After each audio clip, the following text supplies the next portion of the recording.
La palabra hebrea Kehilá fue traducida al griego como eclesía y con el paso del tiempo fue transliterada al español como iglesia. Hasta hoy ha llegado haciendo varias referencias diferentes. En primer lugar, a los nacidos de nuevo que por el milagro de Dios conforman su cuerpo espiritual.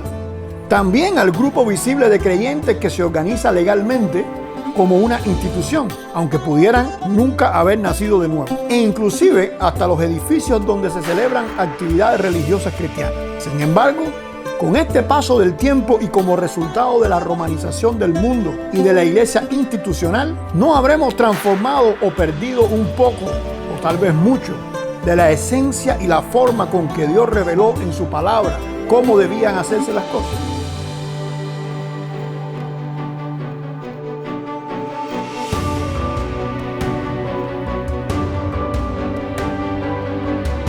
Uno de los grandes dilemas que ha tenido el cristianismo es tratar de entender la Biblia a partir del contexto del que lee y no a partir del contexto del que escribió. Este es un texto con una verdad que hace reflexionar mucho. ¿Cómo es posible pensar que hay que tener fe sin entender la Escritura, sin conocer la Escritura? Si la fe viene a partir de lo que tú conoces de Dios. Realmente la Biblia es un texto complejo. ¿Cuántas diferentes interpretaciones acerca de un mismo texto? El contexto cultural en que se escribe un texto va a definir gramaticalmente a dónde apunta la palabra. Comúnmente oímos decir que un texto fuera de contexto se convierte en un pretexto. ¿Pero realmente se conoce el contexto bíblico? Hola, yo soy Líber Aguiar y hoy te quiero hablar de la Kehilá. Hemos hablado hasta aquí no solo de que la humanidad está constituida de aquellos que marginan a Dios, sino que también está constituida por dos grupos. Uno de adoradores en espíritu y verdad, el otro de adoradores a partir de sus conceptos propios, serían entonces carnales, y en una verdad que ellos se han inventado con respecto a Dios, por lo tanto serían mentirosos, o sea, adoradores carnales y mentirosos, a diferencia de adoradores en espíritu y en verdad. Uno es un pueblo auténtico, mientras el otro es un pueblo falso disfrazado de pueblo de Dios. Uno es un pueblo remanente, imperceptible en muchas ocasiones, invisible, mientras el otro es un pueblo mayoritario. Cuando la gente va a mirar quienes adoran a Dios, casi siempre van a encontrar a esos grupos, a ese grupo, porque es mayoritario, es visible, pero con el gran problema de que es falso. Quisiera hacer una pausa para explicar algo que nos puede introducir en este tema de hoy y por lo tanto nos va a ayudar. Existen dos maneras de hacer teología. ¿Qué cosa es teología? Pues los conceptos que se elaboran de Dios cuando una persona está tratando de adorar a Dios. No quiere decir que los teólogos son simplemente las personas que escriben libros y todo esto, que enseñan en universidades. No, teólogo es todo aquel que en algún momento va a expresar quién es Dios para él y cómo es la relación con Dios. Ahora, hay dos formas de hacer teología. Una, que saca los conceptos a partir de la revelación que Dios ha dado. En este caso tenemos la revelación escrita desde tiempos de Moisés. Y de esa revelación escrita, la persona va a sacar conceptos para elaborar la concepción propia acerca de Dios y cómo relacionarse con Él. Este proceso es conocido hoy como inductivo, como exegético. También existe otro proceso que es cuando tú vas a la revelación, cuando vas a la escritura, con conceptos preconcebidos y los vas a meter en el texto. Eso es lo que se conoce como deductivo, a diferencia de lo inductivo, o eisegético, a diferencia de lo exegético.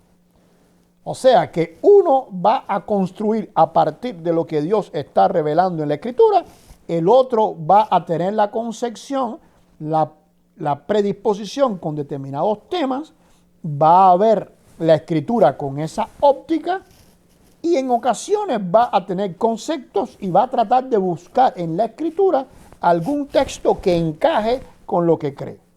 El único problema es que la mayoría de las veces esos textos son sacados de contexto y ya hemos visto en toda la serie de la Biblia bien leída lo que implica sacar un texto de contexto, que no es más que construir luego cualquier pretexto.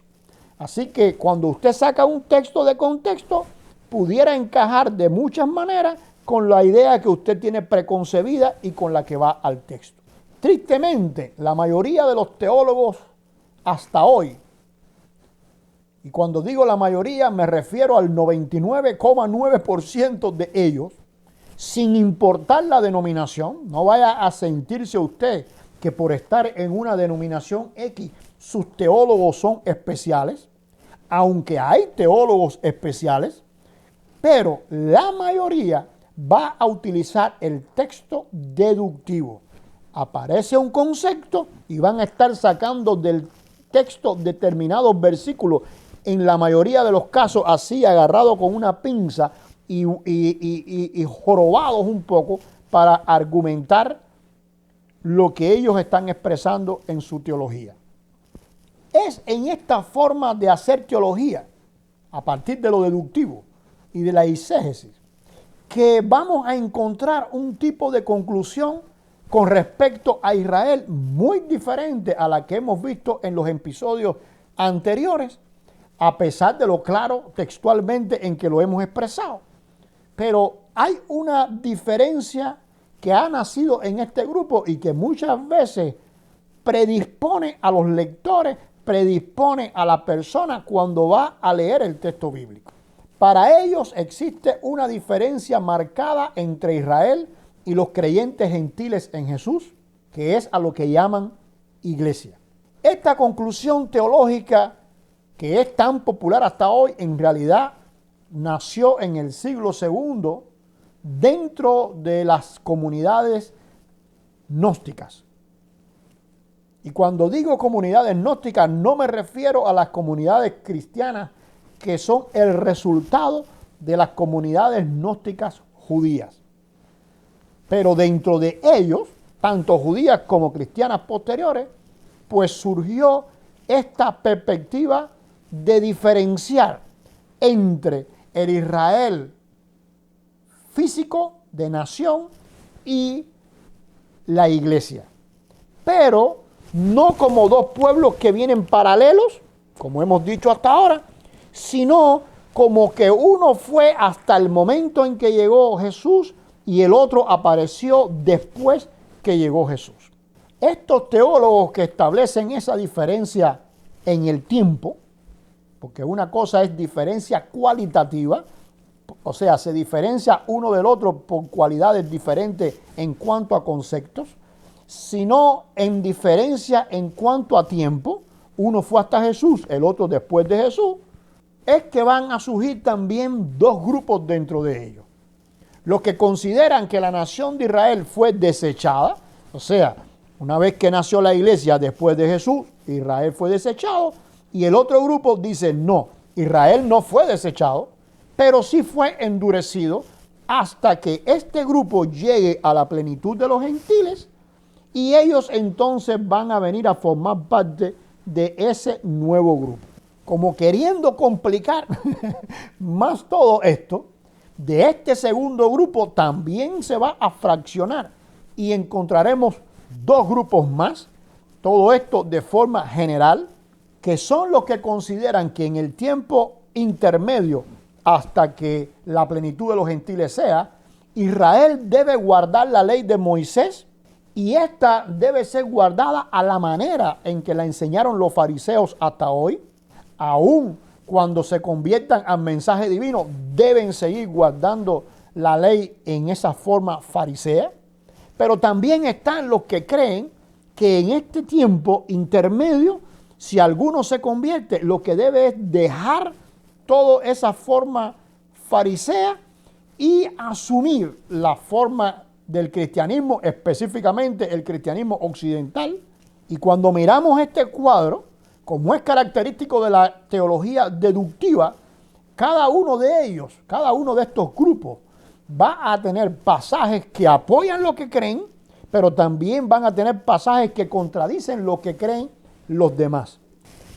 Así que si nosotros quisiéramos simplemente refutar todos esos grupos, lo único que tenemos que hacer es agarrar todo lo que ellos dicen mal de los otros, de la otra teología, hacer un compendio y con eso refutamos a todos los grupos. Como no es el objetivo de este programa, pues no vamos a hacer eso. Nos vamos a concentrar en lo que estamos diciendo, que es demostrar que esto es un error a partir de lo que la Biblia enseña, sin entrar en los detalles y en las particularidades de cada grupo, demostrando qué es o cómo es que ambos son paralelos y cómo se ve eso en el texto bíblico. Es ahí en la Escritura donde vamos a encontrar que de la misma manera que siempre ha habido un Israel espiritual, también hay otro físico. Que como mismo hay una quejilá o una eclesía que es un remanente, también hay otra quejilá o eclesía que es una mayoría visible pero falsa. Como mismo existe una asamblea auténtica, coexiste una asamblea que tergiversa la verdadera forma de adoración a Dios. La pregunta que se debería hacer entonces para entender y comenzar a estudiar el tema sería: ¿qué es lo que ha pasado con ese Israel, con esa quejilá, con esa eclesía, una vez se produjo el milagro de la salvación del pecado?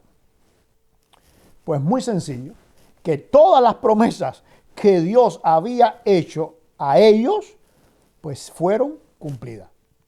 El autor a los hebreos, hablando del tema, lo va a describir de una forma clara y sencilla. Conforme a la fe, murieron todos estos. Y fíjese que dice a la fe, refiriéndose a aquellos que realmente tuvieron fidelidad dentro de Israel, a diferencia de aquellos que no la tuvieron. O sea, el verdadero en comparación con el falso. El verdadero tuvo fe, el falso no lo tuvo. La fe no es algo que viene de ahora, la fe viene desde tiempos de Abel. Y continúa hablando de estos que murieron, diciendo, sin haber recibido lo prometido, sino mirándolo de lejos y creyéndolo, saludándolo y confesando que eran extranjeros y peregrinos sobre la tierra. O sea que ellos recibieron una promesa y aunque esa promesa no tuvo su cumplimiento en el tiempo que ellos vivieron, ellos se comportaron con fe con respecto a esa promesa. ¿Y por qué se comportaban así? Bueno, porque ellos veían el cumplimiento de esa promesa. Por eso dice, anhelaban una mejor. Esto es celestial. Por lo cual, Dios no se avergüenza de llamarse Dios de ellos, porque le ha preparado una ciudad. Y más adelante, luego de dar una lista de los méritos de ellos para ser preservados como adoradores de Dios en medio de un mundo hostil, porque ellos vivieron en medio de gente falsa, ellos vivieron en medio de una humanidad que se alejaba de Dios, vivieron esa fe basado en la promesa de que esperaban el cumplimiento en algún momento. Dice, y todos estos, aunque alcanzaron buen testimonio mediante la fe, no recibieron lo prometido. O sea que la única diferencia que tienen con los que vinieron después fue que unos recibieron y otros no recibieron. Por eso es la diferencia que encontramos en una parte de ese remanente, en cuyo tiempo sí llegó el Mesías y le recibieron. O sea que hubo personas, como el caso de los apóstoles, que en una época de su vida vivieron la promesa y en otra época de su vida vivieron el cumplimiento. O sea, ellos fueron el puente entre los que vivieron en la promesa y los que vivieron el cumplimiento, que somos nosotros. Por eso dice, proveyendo Dios alguna cosa mejor para nosotros. ¿Qué es lo que ha provisto diferente? Pues la obra salvífica protagonizada por el Mesías. Para que esos antiguos que los teólogos hoy quieren separar de nosotros, no fuesen ellos perfeccionados aparte de nosotros. Entonces, una vez que se entiende esta continuidad, que no son dos, sino una misma nación, una misma quejilá, una misma eclesía, la auténtica, la que tuvo la promesa y la que recibió el cumplimiento de esa promesa. Cuando vemos ese proceso, surge otra pregunta. ¿Qué sucede entonces con los gentiles con respecto a ese Israel, a esa asamblea, a esa quejilá? ¿Qué sucede con los gentiles? Primero se debe entender que todo el remanente auténtico de hombres de Dios, hasta que se hizo el pacto en el monte Sinaí, todos ellos eran gentiles. Abraham fue gentil, Noé fue gentil, Matusalén fue gentil. Lo único que la promesa que Dios le hizo a ellos incluía que iba a ser una nación de ellos. Había una promesa que era el cumplimiento de las cosas en cuanto a la regeneración espiritual, pero había otra promesa que implicaba cosas que iban a estar sucediendo. En esas que iban a estar sucediendo estaba el lograr hacer una nación de ese remanente.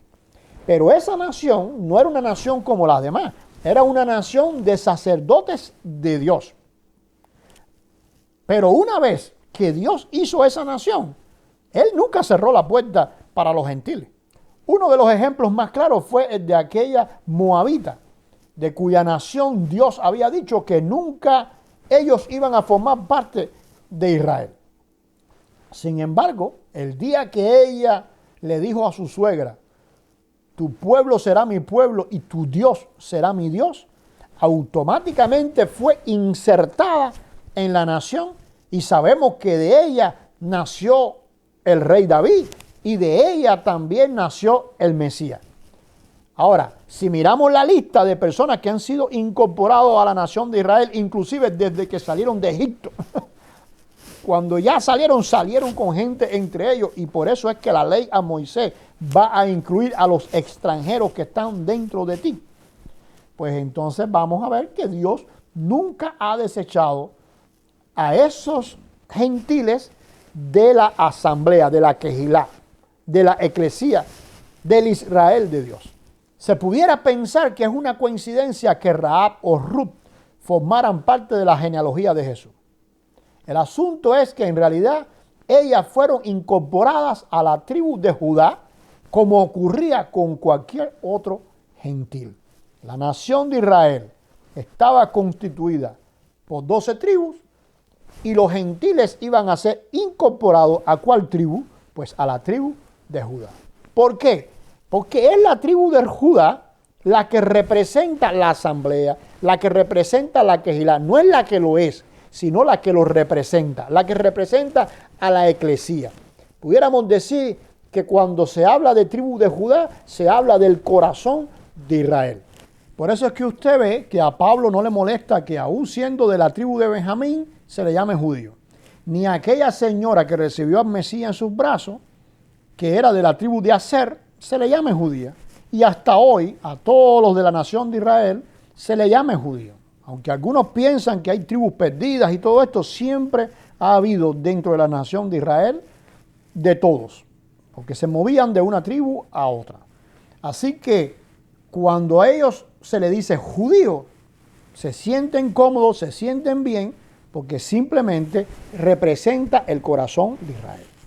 En el monte Sinaí, cuando se le trata como nación, Dios les dice, si dieres oído a mi voz y guardares mi pacto, vosotros seréis mi especial tesoro sobre todos los pueblos, porque mía es toda la tierra, y vosotros me seréis un reino, y fíjese cómo dice, de sacerdotes y gente santa. La palabra gente ahí es la palabra para gentiles en hebreo, goy. O sea que ellos siguen siendo de la gente, con la única diferencia que Dios ahora les entrega sus demandas espirituales de santidad para que ellos caminen en esa santidad. Entonces el apóstol a los gentiles, a los extranjeros que van a venir en el tiempo ya después de la promesa cumplida, Él les va a decir, así que ya no sois extranjeros ni forasteros, sino conciudadanos de los santos. ¿De quién? De esos gentiles que fueron hechos santos y nación santa. Ahora ustedes son incorporados a ellos también como gentiles santos, porque la promesa se cumple en ustedes. Porque ¿quiénes eran estos santos a los que se refiere el apóstol? Pues la verdadera Esquejilá, la eclesía, dentro de ese Israel espiritual. Por eso es que ahora son miembros de la familia de Dios, edificados sobre el fundamento de los apóstoles y profetas. Y fíjese que conecta en ese remanente de santos a los apóstoles, a ellos, pero también a los profetas. O sea que los que transmitieron la promesa y los que vivieron y enseñaron el mensaje del cumplimiento de esa promesa, ambos conforman el fundamento sobre el cual se inserta, sobre el cual vienen a formar parte esos gentiles nuevos. Van a formar parte los gentiles nuevos de los gentiles viejos que han sido santificados. ¿Y cuál es la parte principal de todo ese mensaje, tanto de la promesa como del cumplimiento? Pues él dice, Jesucristo mismo, en quien todo el edificio bien coordinado. ¿Y de qué edificio nos está hablando? Pues volvemos a lo mismo, de ese remanente, de esa nación santa, de esa Quejilá, de esa eclesía, ese pueblo que Dios adquirió, que es llamado para anunciar el evangelio y que va creciendo para ser un templo santo en el Señor, en quien vosotros también, ¿y a quién se refiere ahora? Ese vosotros, bueno, a los gentiles que están escuchando, a los extranjeros, a los que están recibiendo esa enseñanza y ese mensaje de Él, que en un momento determinado fue el remanente que tenía promesa, y en otro momento, cuando cayó en tierra y conoció al Mesías, pues formó parte de los que recibieron ese cumplimiento de la promesa. Así que entonces, dice, sois juntamente edificados. ¿Junto a quién? Al remanente. Él, que es parte de ese remanente, al remanente que siempre ha existido, que saludaba de lejos y que ahora esperaba la promesa. ¿Y para qué? Pues para ser morada de Dios en el Espíritu. Entonces, como mismo hoy no podemos ser antagónicos con Abraham, como no podemos ser antagónicos a David o a Daniel, tampoco se puede ser antagónico a Israel, porque Dios ha hecho de los dos un solo pueblo.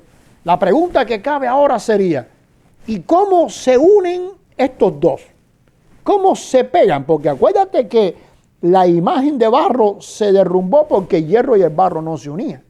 Pero ahora este sí se une. ¿Cómo es que se unen estos dos? Pues increíblemente en una carta a la iglesia que posteriormente, con tal de legalizarse, sistematizó y hasta siglos después ha llegado eso. La doctrina teológica que expresa que Israel y la iglesia son dos cosas separadas, que Israel y los gentiles son dos cosas aparte, que aunque Dios derrumbó el muro, ellos siguen tratando de levantarlo y con el objetivo que no fueran arrogantes. Pablo les va a explicar, pues si alguna de las ramas fueron desgajadas, y fíjese que dice algunas, no todas, porque el remanente quedó allí. ¿Quién fue desgajado? Pues la parte falsa, la que se hace pasar por Israel, la que se hace pasar por Quejilá, por eclesía, por asamblea. ¿Y qué representa ese tronco? Porque ese Israel verdadero, esa Quejilá, esa eclesía, esa asamblea auténtica, es lo que es porque siempre ha estado en Él. O sea, que todo se lo debe a Él y por eso siempre le reconoció a Él, aun cuando no estaban recibiendo lo prometido, la salvación, el Espíritu Santo. Pero el resto, que es falso, ese fue desgajado de Él, fue sacado de Él. Aunque siga llamándose nación, aunque siga llamándose Quejilá, aunque siga llamándose eclesía, aunque siga se llamando asamblea. Entonces le dice a esos gentiles que están leyendo su carta, Y tú, siendo olivo silvestre, porque estaban fuera de él, has sido injertado en lugar de ellas y has sido hecho participante de la raíz y de la rica savia del olivo.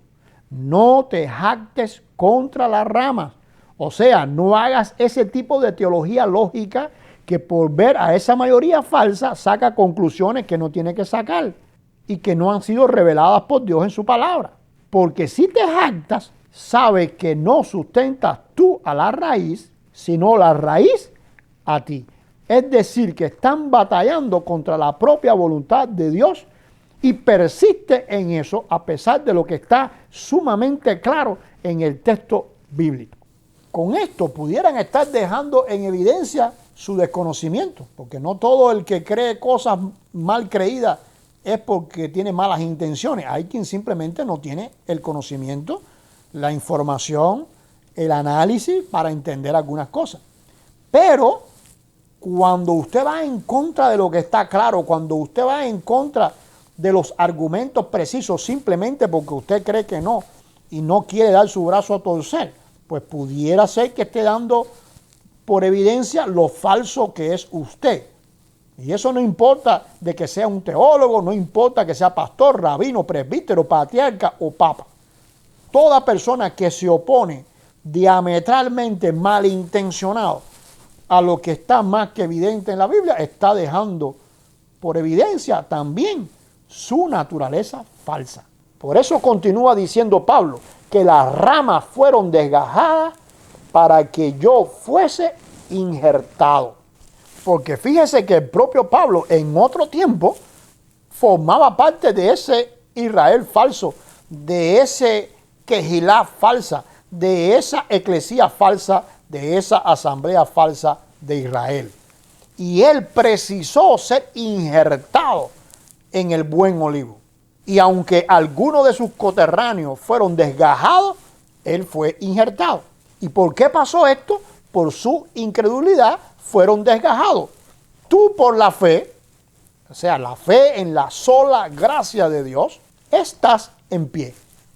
Entonces es a ellos como iglesia visible en el propio corazón del imperio y que tendría bajo su supervisión ese proceso de legalización, les va a decir, no te ensoberbezcas, sino teme. Porque si Dios no perdonó a las ramas naturales, a ti tampoco te perdonará. Mira pues la bondad y la severidad de Dios. La severidad ciertamente para con los que cayeron, pero la bondad para contigo, si permaneces en esa bondad. Pues de otra manera, que dice, tú también serás cortado. No importa que sea iglesia, no importa que sea asamblea, no importa eso. Vas a ser desgajado porque simplemente estás representando al grupo falso. Y entonces Pablo les va a revelar un misterio que muchos de estos teólogos, si no comprenden una cosa, difícilmente puedan entender esto a plenitud. Les dice, y aún ellos, si no permanecieren en incredulidad, o sea, que solo aquellos que se retractan, que rechazan, que se arrepienten de vivir esa vida de adoración falsa y mentirosa, serán injertados, pues poderoso es Dios para volverlos a injertar. ¿A través de qué lógica Él hará eso? Pues de la misma por la que ha hecho todo siempre, por su omnipotencia, por su señorío, porque Él es creador de los cielos y de la tierra, porque Él es eterno, porque Él es Señor de todo. Por eso le recuerda, porque si tú fuiste cortado del que por naturaleza es olivo silvestre y contra naturaleza fuiste injertado en el buen olivo, ¿cuánto más estos, que son las ramas naturales, serán injertados en su propio olivo? Así que queda claro que a ese remanente que es pueblo, Él mismo le llamó Israel, Quejilá. Nosotros lo traducimos como eclesía, nosotros lo traducimos como asamblea. Y aunque aparezcan otros que se autotitulen así, Él ha llamado a este pueblo así hasta hoy. Es a ellos a los que hizo una promesa y es a ellos a los que le cumplió esa promesa. Y como siempre ha hecho, a todo aquel que se ha arrepentido de vivir alejado de Él, los ha incorporado a esa reunión, a esa asamblea, a esa eclesía, a esa quejilá, a ese Israel. Y por eso es que repetimos tanto estos términos, como una especie de clamor, como una especie de llanto que sale de nuestro corazón, por encima de todas las voces que han tratado de levantar un muro y separar a ambos grupos. Ese es el pueblo unido y único de Dios en toda la historia. En el próximo episodio estaremos metiéndonos un poquito más en detalles de esa quejilá y estaremos hablando de cómo era el tipo de reunión comunitaria para el tiempo apostólico en que ese remanente de ramas naturales, de ramas injertadas, desarrollaban los dones que Dios les había entregado. Dios le bendiga y le esperamos en el próximo episodio de la Biblia Bien Leída.